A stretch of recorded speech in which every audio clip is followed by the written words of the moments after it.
Pauta em debate. Oferecimento Vilagem de Engenho. Fone 3154-8004. Bateria Impact e Construtora Prestes. Olá, boa noite. Eu sou o Luiz César Lázari e estamos começando o Pauta em Debate.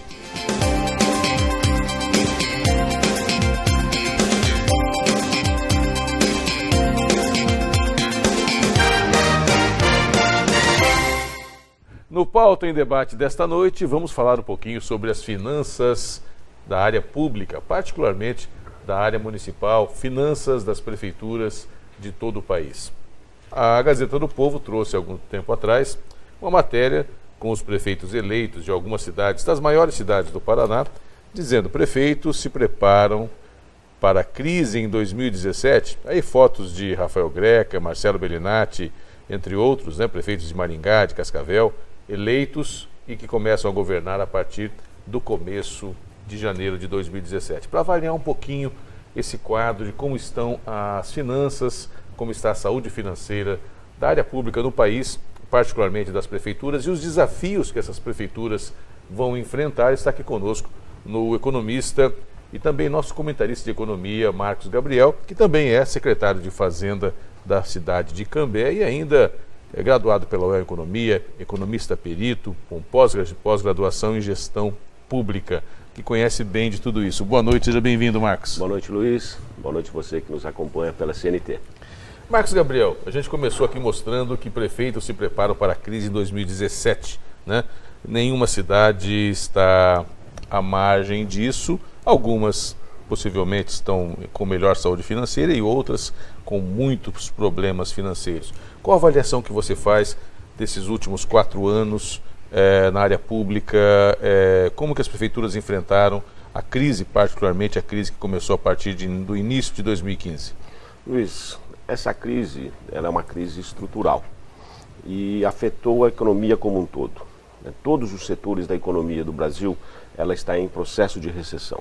Ou seja, e isso gerou uma queda de arrecadação que para os municípios impactou grandemente nas suas contas. Se você pegar 2013 e 2014, ainda foram anos que tiveram ainda uma boa arrecadação. 2014 começou a desacelerar, 2015 e a economia entrou no buraco e começou a ter uma queda de arrecadação significativa. 2016 foi então um fiasco, foi uma dificuldade muito grande. Houve a deteriorização das contas públicas. Os municípios que não se prepararam, que não tiveram essa visão de longo prazo, que não fizeram superávites financeiros nos anos de 2014 e 2015, eles não conseguiram enfrentar 2016 de uma forma tranquila.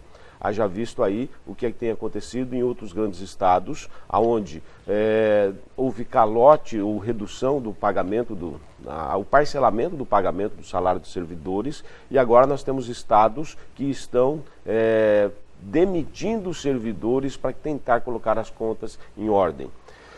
Para os municípios, onde 80% depende muito da arrecadação ou de FPM ou de ICMS, o FPM é o Fundo de Participação dos Municípios e ele é formado pelo que é arrecadado de imposto de renda com o que é arrecadado em IPI, Imposto sobre Produto Industrializado.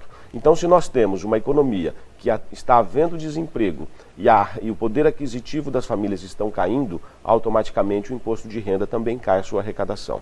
E se as pessoas não estão consumindo, o imposto que incide sobre os produtos industrializados, também ele começa a haver uma redução. Eu queria até te interromper, até porque, claro, a gente fala para todo tipo de público, e muitas vezes as pessoas talvez não entendam quando a gente fala que as prefeituras estão em crise, que o setor público não está pagando contas, como você bem disse, ou atrasando salários, sempre fica aquela sensação que isso é culpa do gestor, que houve roubalheira, que houve desvios e por isso a área pública não consegue pagar, seja uma prefeitura ou um governo do estado, não consegue pagar as contas.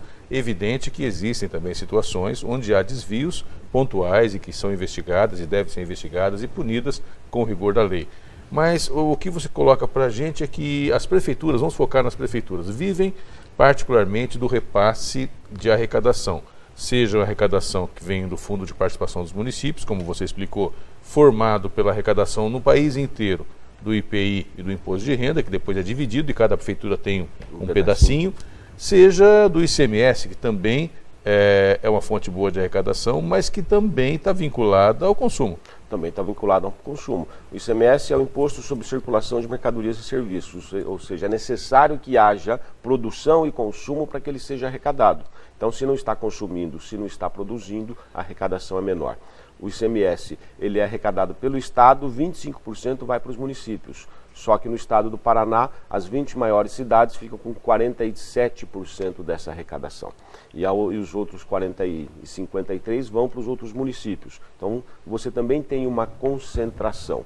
Por isso que os municípios menores basicamente vivem de FPM, municípios médios, eles também têm uma própria arrecadação de tributos e também o seu ICMS. Mas na própria arrecadação dos recursos municipais, como por exemplo o IPTU, o ICMS, o ISS, que é o Imposto sobre Serviços, e o ITBI, que é aquele imposto que você paga quando você compra ou vende um imóvel e precisa registrá-lo, também depende de receita e de renda da população. Também precisa de as pessoas terem recurso para pagar. Do mercado estar aquecido. Se ninguém compra terreno, por exemplo, ou casa, se o mercado imobiliário está parado, não tem recolhimento de TBI. Não tem recolhimento de TBI, se não tem prestação de serviços, não tem recolhimento de ISS, e as pessoas e as famílias que estão com dificuldade financeira, a primeira coisa que ela deixa de pagar é o IPTU. Então ela prioriza alimentação, água, luz, outras despesas e deixam de pagar os impostos municipais, aumentando a inadimplência dos tributos. Então tudo isso configura uma série de variantes para o administrador público, que se ele não tiver conhecimento detalhado de como funciona o setor e se ele não tiver um planejamento de médio e longo prazo, ele não consegue passar pela crise sem grandes problemas. E aí nós temos até agora nós estamos falando de arrecadação, mas aí nós temos a vertente da despesa, que daí é muito mais traumático para o administrador público. Mas é isso que eu ia te perguntar, eu vou te interromper de novo. Porque, na verdade, quando a gente está na casa da gente, minha amiga, e você fala assim, bom, caiu a nossa arrecadação da casa, né? Então, digamos que 3 pessoas têm um emprego, uma delas perde o emprego, você vai rearranjar a despesa conforme a receita que você tem, os salários de quem está empregado ainda. Então, se havia uma TV a cabo que estava sendo paga e não dá para pagar mais, você corta a TV a cabo.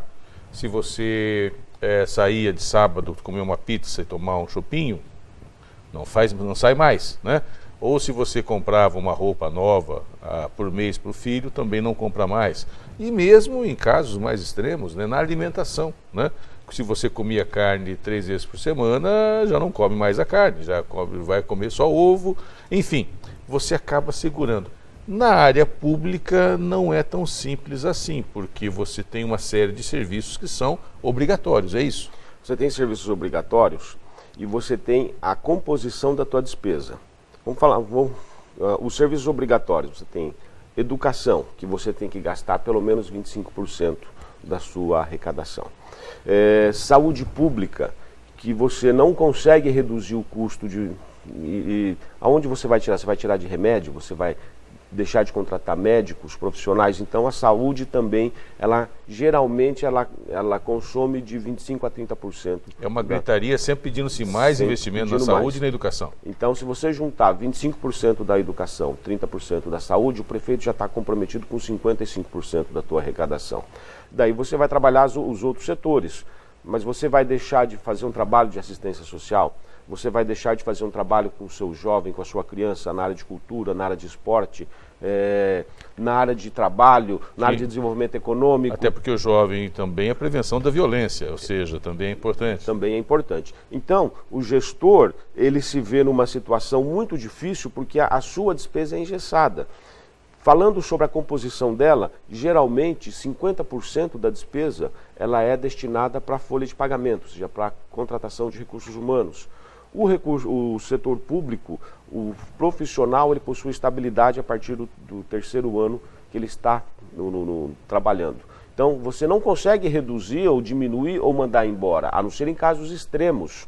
E Daí você tem também as outras despesas que nós chamamos mandatórias, que são despesas que todo mês acontecerão. Então você tem despesa de água, você tem despesa de telefone, você tem material de consumo, você tem as despesas de materiais pedagógicos na educação. Combustível da frota municipal, manutenção da frota. Então, o máximo que você consegue chegar, se uma administração anterior tiver sido muito leniente nos gastos, é numa economia de 5% a 10% gritando.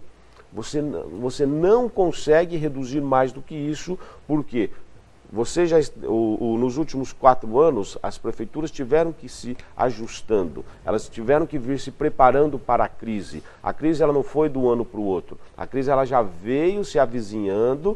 Quem se preparou começou a se preparar em 2013. 2013, 2014, já sabia que 2015 seria um ano difícil, se preparou para 2015, achando que 2016 seria um ano melhor. E 2016 foi muito pior que 2015.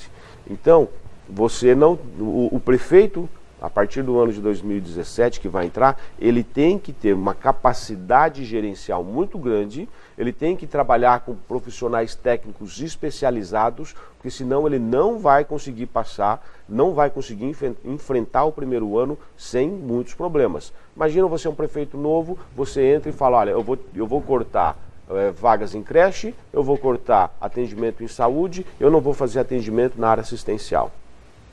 Como que ele vai resolver isso? A população ela vai gritar e vai ter panelaço na frente da prefeitura em 90 dias. E se tudo isso acontece em um quadro, meu amigo, minha amiga, onde a arrecadação continua caindo? Ou seja, se está ruim, né, a coisa já é ruim. E se começa a cair? Eu pergunto para o Marcos Gabriel no próximo bloco, depois do nosso intervalo.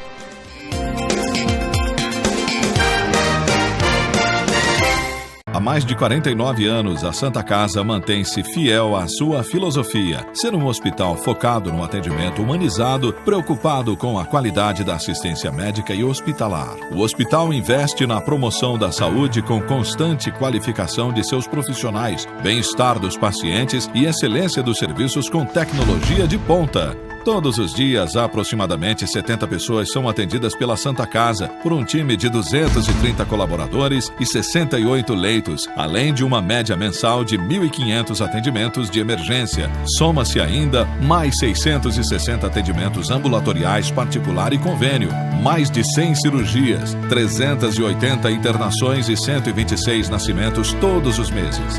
A Santa Casa atende todas as especialidades com serviços de diagnóstico por imagem e é referência para atendimento na sua microrregião de 4 cidades e distritos em um universo de quase 400 mil pessoas.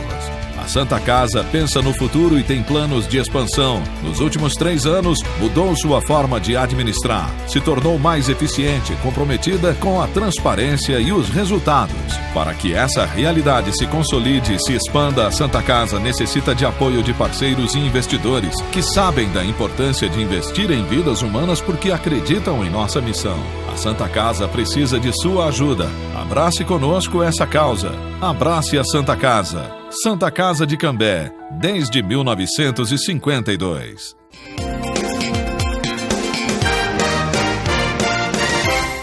Estamos de volta com o Pauta em Debate e nesta noite conversando com o economista Marcos Gabriel, falando um pouquinho das dificuldades que as prefeituras enfrentaram nos últimos anos e também que vão enfrentar a partir do começo de 2017 com os novos administradores municipais. Eu fiz uma provocação, Marcos Gabriel, é claro que as dificuldades são muito grandes, você não consegue diminuir custos, mesmo que você corte cargos, mesmo que você faça uma série de intervenções, você não consegue diminuir os custos, percentualmente falando, de forma significativa de uma prefeitura, particularmente uma prefeitura grande como a prefeitura de Londrina, por exemplo. Se já vem com déficit, já tem dificuldade orçamentária, é hora que o prefeito tem que sentar com a comunidade, rever programas, repactuar prioridades. Que receita você dá para quem entra a partir de janeiro de 2017 nas prefeituras do Brasil? Luiz, primeiro você tem que avaliar os seus gastos em saúde e em educação. Não quer dizer que você vai fazer cortes do serviço, mas você vai ter que tentar ser mais eficiente. Então, para manter o mesmo serviço, para manter, até chegar a expandir o serviço como é necessário, avaliar como que está a planilha de custo. como se fosse numa empresa. Quanto que você está gastando de pessoal, quanto que você está gastando com merenda, quanto que você está gastando com transporte escolar, quanto que você está gastando com material pedagógico. Você avaliar essas grandes contas, você analisar como que isso está sendo gerenciado e tentar tirar dali a eficiência. É você fazer mais com menos recurso. Então, essa avaliação é fundamental nos 30 primeiros dias. Na saúde, da mesma forma. Você verificar como que está sendo gasto o recurso para você atender 10, 20, 30 mil pacientes por dia, com consultas, com medicamentos, com exames. Quanto que está o teu custo? Será que existe ainda nas despesas para realizar esse atendimento algo que pode ser otimizado, algo que pode gerar uma eficiência maior? Com certeza, em todos os lugares sempre tem uma pequena margem. Então, você também tem que entrar analisando essas contas, analisando a conta despesa, e aí no setor público tem os relatórios específicos que se manda para o Tribunal de Contas, para a Secretaria do Tesouro Nacional, todos os dados estão disponíveis, mas aí você tem que esmiuçar, você tem que detalhar esta informação, porque o recurso ele vem por fontes de recurso. Então tem fontes de recurso da arrecadação que entra, que são específicos para a saúde, tem os específicos da educação e tem o que você pode gastar com esse dinheiro. Então tem recursos que você pode pagar folha de pagamento, tem recursos que você só pode pagar a manutenção do serviço. Então nós estamos falando ali, em média, 55% das tuas despesas e você tem que analisar ela de forma muito detalhada, para tirar dali uma eficiência ainda maior. Depois você vai para as despesas com combustível, com despesas de viagens, enfim, você vai para outras despesas dentro dos outros setores, recursos humanos, como é que o seu recursos humanos está alocado dentro de cada secretaria, quais serviços que eles estão prestando, e você vai analisando nos 30, 60 dias iniciais essas informações. Um outro detalhe importante é você analisar o orçamento público do ano de 2017. O orçamento, ele é uma projeção, ele é uma previsão, só que previsão de incerteza para a receita, mas é uma certeza para a despesa. Você tem que verificar se esse orçamento ele está projetado dentro da realidade ou se ele está superestimado, se tem gordura dentro desse orçamento. Porque quando cada secretário pega a sua fatia, ele trabalha o orçamento que ele tem. Ele olha ali e fala, eu tenho 50 mil, 100 mil, 1 milhão de reais para gastar em termos de despesa. Só que se ele tiver superestimado, de real ele vai ter ali no máximo 700 mil, 70%. Então o prefeito tem que avaliar isso, porque não foi o prefeito que está entrando que fez o orçamento.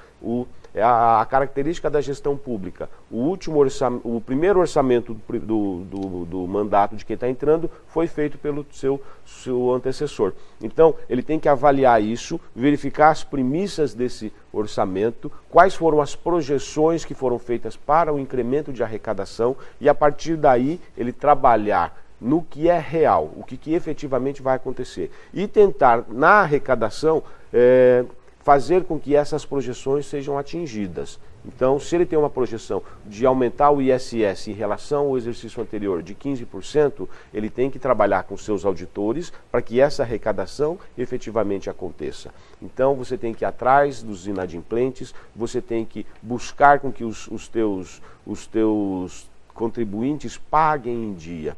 Então, é uma receita de início de mandato. São 60 dias onde você avalia como que está a despesa, como que está a receita e como que está a projeção disso para o ano como um todo. E se preparar para que 2017 dificilmente haverá incremento de arrecadação. É salutar para o prefeito que está entrando, e alguns podem estar nos assistindo nesse momento, é interessante já de cara, independente, antes dessa avaliação do orçamento, sabendo da crise, já começar colocando o pé no freio, já parando com alguns serviços que não são essenciais, já conversando com a comunidade sobre aquelas obras que não são extremamente prioritárias, se podem aguardar um pouco mais. E, sobretudo, é interessante já de cara pedir um contingenciamento, né, acho que a palavra certa é essa, do orçamento para cada secretaria, para cada órgão da administração, na casa aí de 15% a 20%. Da forma como está a arrecadação, você contingencia já 30%. 30%? 30% de contingenciamento. Os primeiros 90 dias você só realiza aquilo que é essencial. Reavalia todos os contratos, apesar que geralmente se faz isso na transição. Mas, a partir do momento que ele senta na cadeira, ele levanta todos os contratos que estão assinados, verifica aquilo que é efetivamente essencial e em 90 dias só faz aquilo que é necessário.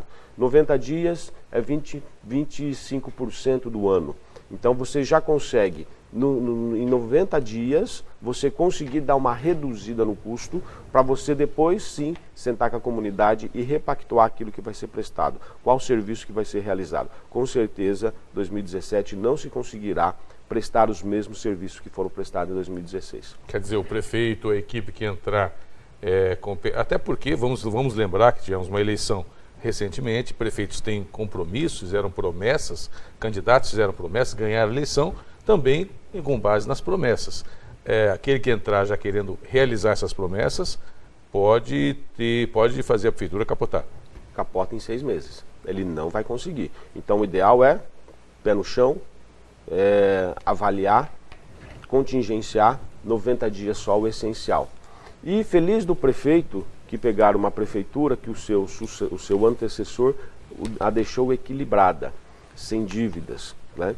Com a casa em ordem, que também vai ser difícil. Felizmente, onde nós trabalhamos, nós estamos deixando a nossa casa em ordem, sem dívidas e com recurso em caixa, mas não vai ser o cenário da maioria das prefeituras. Só quero mostrar aqui rapidamente uma matéria da Gazeta do Povo, que mostra aqui a receita gaúcha para o fundo do poço, né? Mostra aqui o governador Ivo Sartori doando sangue, né? O próprio sangue. E segundo a matéria da Gazeta do Povo, 80% dos recursos do estado do Rio Grande do Sul vão para a folha de pagamento de ativos e inativos. Marcos Gabriel, ter uma boa equipe técnica com o pessoal que tem a coragem de tomar atitudes, inclusive algumas impopulares, é essencial para manter uma prefeitura bem administrada? É fundamental. Não há margem para erros nem para aventureiros. Você tem que ter uma equipe que sabe a realidade das contas públicas, sabe a realidade da gestão pública e no primeiro dia de mandato já vai começar a tomar as ações. Não dá tempo de tomar pé, de experimentar. Não há momento de experimento, é momento de ação e com pessoas que sabem o que estão fazendo.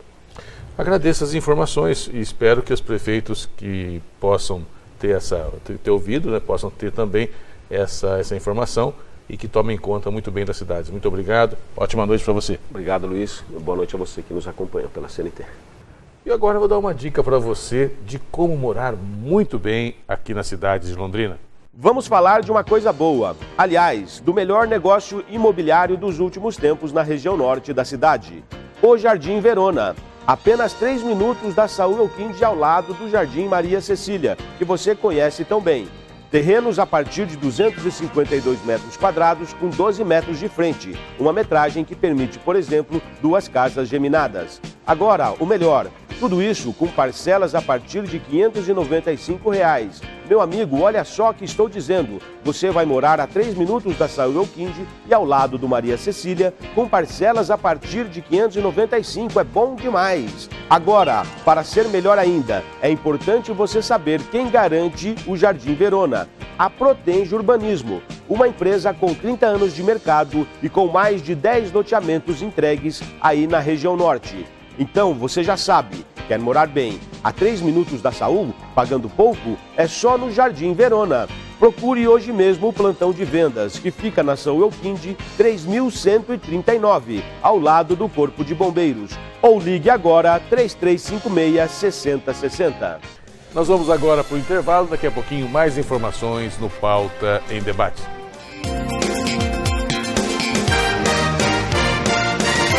Há mais de 49 anos, a Santa Casa mantém-se fiel à sua filosofia, ser um hospital focado no atendimento humanizado, preocupado com a qualidade da assistência médica e hospitalar. O hospital investe na promoção da saúde com constante qualificação de seus profissionais, bem-estar dos pacientes e excelência dos serviços com tecnologia de ponta. Todos os dias, aproximadamente 70 pessoas são atendidas pela Santa Casa, por um time de 230 colaboradores e 68 leitos, além de uma média mensal de 1.500 atendimentos de emergência. Soma-se ainda mais 660 atendimentos ambulatoriais particular e convênio, mais de 100 cirurgias, 380 internações e 126 nascimentos todos os meses.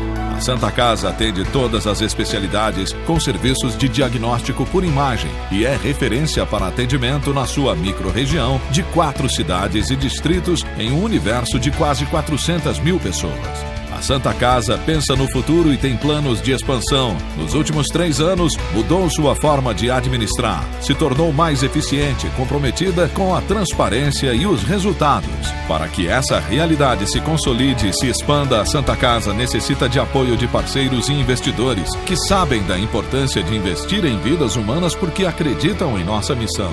A Santa Casa precisa de sua ajuda. Abrace conosco essa causa. Abrace a Santa Casa. Santa Casa de Cambé, desde 1952.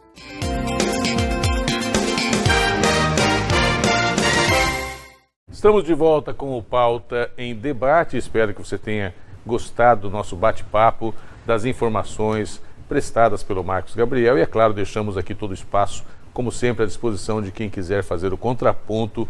Basta entrar em contato com a nossa produção. Muito obrigado para você, meu amigo, para você, minha amiga, pela audiência. Um bom fim de noite para você, uma ótima semana e você fica agora com o Jogo do Poder aqui na CNT. Tchau.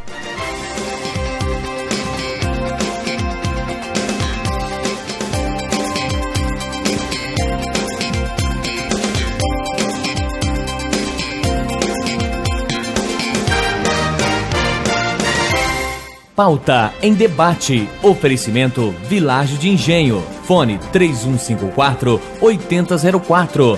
Bateria Impact e Construtora Prestes.